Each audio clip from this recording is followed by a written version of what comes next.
Thank you to both of you. Now it's time for questions and answers. Several of our students will be asking the questions that you all proposed, and they can be either answered by the scientist or our panelist.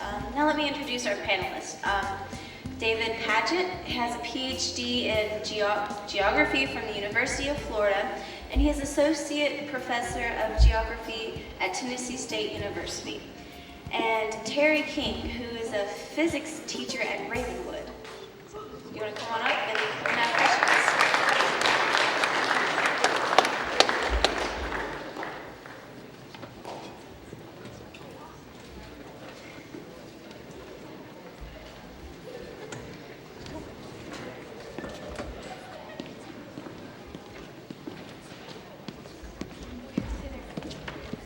Dr. Padgett and Dr. Spencer, could the hurricanes just be a cause of the El Nino season, or are these more intense than El Nino storms in the past?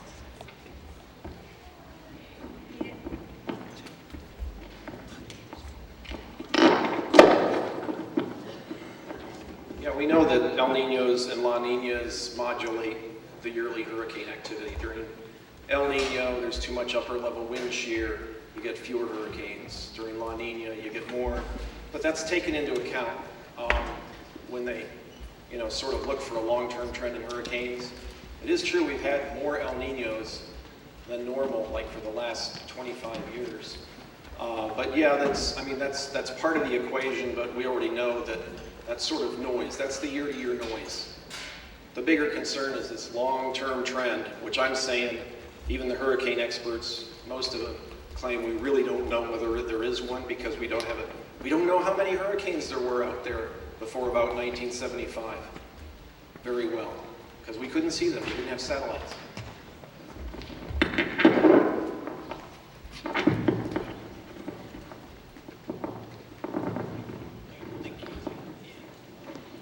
All right, Dr. Padgett and Mr. King, if the world naturally warms and cools itself down, then wouldn't this natural cycle continue no matter what humans do? Yes, if there is an opinion that the earth is going to balance itself and heal itself, and how many of you all know anything about Thomas Malthus or have read anything about the Malthusian theory of population? No? I mean, in a nutshell, there's a man named Thomas Malthus that was a population scientist, and he said at some point, human population is going to exceed the ability of the earth to support human beings. And the question is, what's going to happen?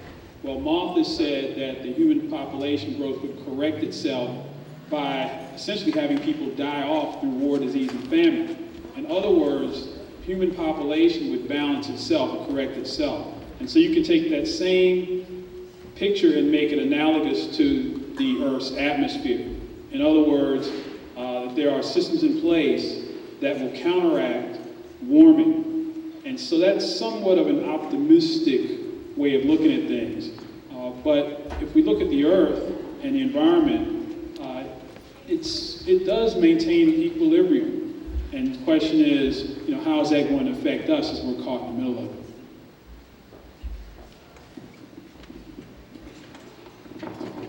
I'd like to respond to that, since it was mentioned by John, that there's a problem with overpopulation. Malthus is usually referred to with the term Malthusian. When people say in a derogatory way, it's an old-fashioned, outmoded, pessimistic way of looking at things. It's called Malthusian. Back in the 60s, 70s, we were really worried about overpopulation. As the years go by, we increasingly realize, even the United Nations realizes, that later in the century, world population is basically going to level off. And if you look at population demographics, what you see is that the lowest population growth is in the wealthiest countries. If you want population to stop growing so fast, let India and China get wealthy. Because the wealthier the country, the lower the population growth. All right, Mr. Doyle, in reference to your graph, what scale is the temperature measured in? And does the line span several degrees, or is it a small amount? Well, Well, I'm not sure about the scale. What do you mean by scale? In other words, you're measuring on the map. You're measuring the difference in Fahrenheit, and you're measuring the difference in what the measurement of the carbon dioxide is. Well, like between the highest peak and the lowest peak, is that like 0.1 degrees or is that like 10 degrees? Well, it would be somewhere around 3, I think. 2 or 3 degrees, yeah. And it would depend, because you notice that some of these lines are a little bit higher and lower. But the point is that all it takes is 3 degrees to move you from an ice age to a period of warming.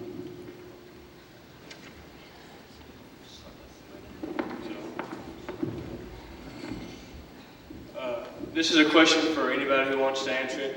You all can answer it if you want to. Why is there such a large difference in projected outcomes of energy conservation, particularly in regards to the light bulb phenomenon? Why is there such a large difference in projected outcomes of energy conservation, particularly in regards to the light bulb phenomenon? Well, for one thing, the way it's usually phrased, like John did, is if every home replaced, one light bulb with a compact fluorescent, it'd be the equivalent of taking however many cars off the road. Well, it's always, it's put in terms of how many cars or how many million tons of CO2. But what they won't tell you is the total percentage of energy use in the world and what that constitutes, that 200,000 cars or whatever it is off the road in terms of the total energy use of the world. Because when you look at it in those terms, it's an extremely small percentage, and you start to see that we can't get there from here based on conservation. That's my bias. I'm not sure who they are and who they won't tell you, but I can tell you that I've changed all mine in my house, and my energy bill has dropped probably around 40% in all of the energy things that I did. That means that the money that goes into my wallet stays there and does not come out. I think it's a personal choice, and it's a personal way to make money. It seems to me that would be a silly thing not to be able to figure out a way to save energy, and that you're saving the planet while you're at it. I agree. I have almost all the bulbs in our house are now almost switched to compact fluorescents. But it's a financial thing. It's not, I think it's a great technology, and it conserves. Mr. Padgett, this question is addressed to you. Is it true that decomposing plants release CO2? If so, would that not cause global warming? Read that question again? Yes, sir. Is it true that decomposing plants release CO2? If so, would that not cause global warming? Well, that would be a relatively small amount of CO2. I mean, there are lots of ways that carbon dioxide is released into the atmosphere. One way is livestock. Livestock release massive amounts of CO2 and methane into the atmosphere. And that's one of the issues that we don't really talk about a lot, is that there are natural ways there are natural things such as volcanic eruptions, such as climatic events that have a much more significant impact upon the climate than we humans. And so another question is, how significant are we humans really in terms of global processes? Are we really that influential? Maybe Mother Nature's just doing her thing and we just happen to be going along for the ride. But that doesn't mean that we do nothing.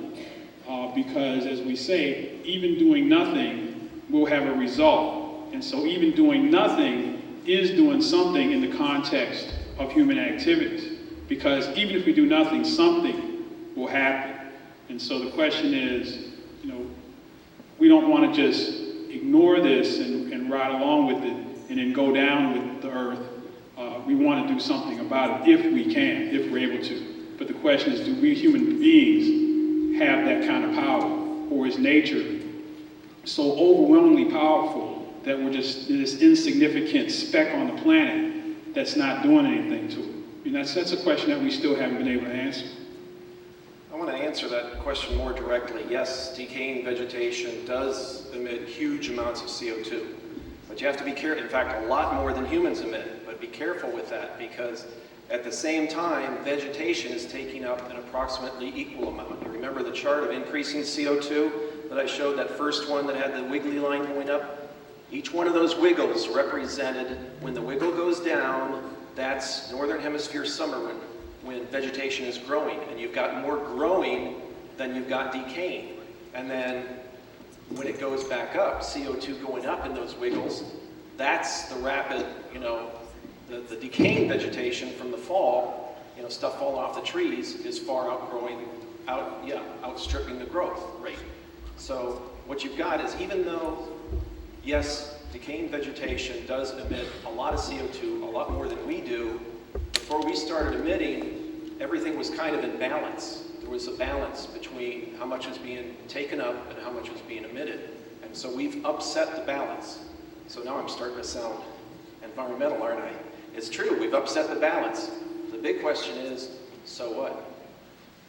For one thing, we know that vegetation grows better in higher concentrations of CO2. The vegetation is loving it. Yeah, we've upset the natural order of things, but how do we know that the way it was before was better than it's going to be in the future? It's a philosophical question. Dr. Spencer, you didn't recognize the melting of Greenland and Antarctica in your presentation. What is your position and prediction for these areas, and how will they impact the world's climate? Okay, well, first thing, when you see these giant chunks of ice coming off of Antarctica or off of Greenland, you got to realize that glaciers flow downhill. As long as snow keeps falling on them, they flow towards the sea, and then they break off and fall into the sea. So Al Gore in his movie showed that, ice breaking off all the time, because it is dramatic, but that's natural. Now, the question of Greenland and Antarctica, whether they've sped up. Yes, it appears that Greenland melting did speed up in the last 5 or 10 years. We've only had good measurements for about 5 or 10 years, okay? And so there was this big worry because all of a sudden it was moving more than it was 2 years ago. I mean, a lot more. The latest news is that has almost stopped. I mean, there's things that we just don't understand about glacier mass balance and movement. As far as Antarctica goes, the part of Antarctica where it's warmed and where we've seen the big icebergs come off is a very extremely small percentage. It's the peninsula that's sticking out in the ocean. The rest of Antarctica, where all the ice is in no danger. It hasn't warmed there.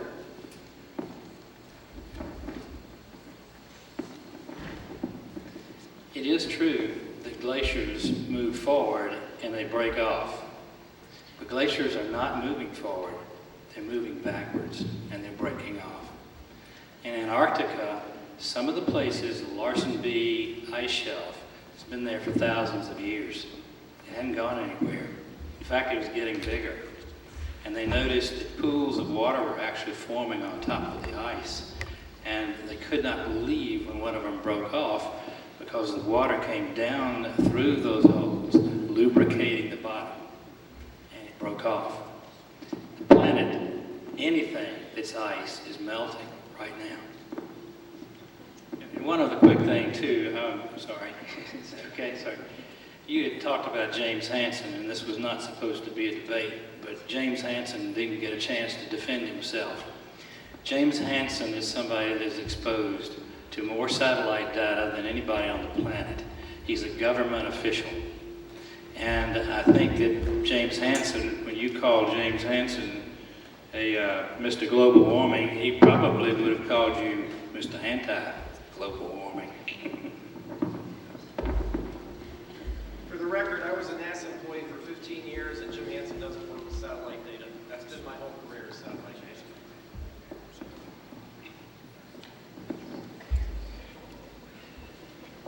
All right, I guess this one's for the panel.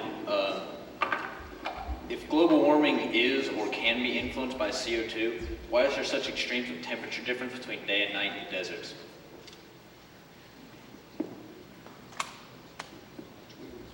That's the water vapor effect. Water vapor is a strong greenhouse gas, and it sort of modulates the day to night change in temperatures. So in the desert, it's where you see the biggest temperature swings. It's partly because there's no greenhouse effect, but it's also because there's no water.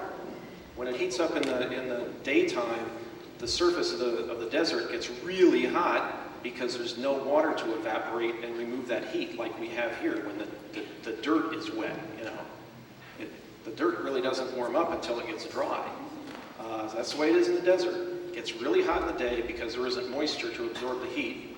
It gets cold at night because there's very little greenhouse effect because there's very little water vapor in the atmosphere over the desert. And getting back to my precipitation thing, the reason why that air that's sinking over the desert is so dry is because it was made that way when it flowed out of precipitation systems, which had removed most of the water vapor. And then they dumped that air high in the atmosphere, and then it slowly sinks over the desert. Gee, I worked precipitation back into it. Of course, precipitation and clouds have played a role for climate all these years, and yes, it's a big percentage. But when you heat anything up, it creates more moisture. So when you warm something, you create more moisture.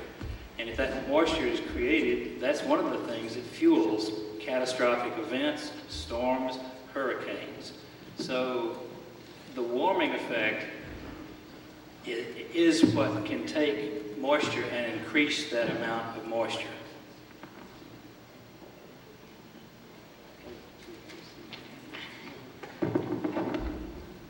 Mr. Knoll, can you explain in further detail how the warmer waters in the Arctic region cause the ice further into Antarctica to break off? It has been said that waters are seeping under the ice sheets.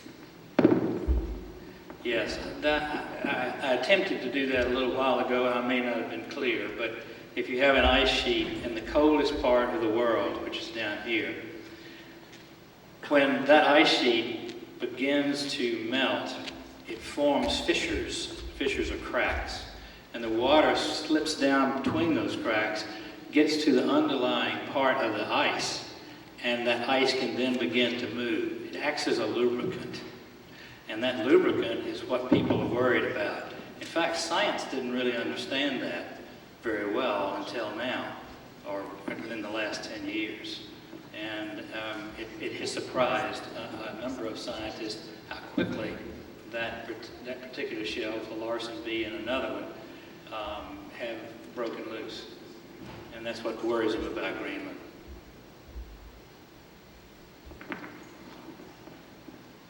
For those glaciers that we know about, that we have measurements, that we have people that have taken notes, that we have some pictures from the 1800s, it appears that glaciers have been receding worldwide since the 1800s, before mankind could have had any influence, and probably even before then. And a lot of people think that there is a slow retreat of the glaciers going on that is just the result of us slowly coming out of the last ice age.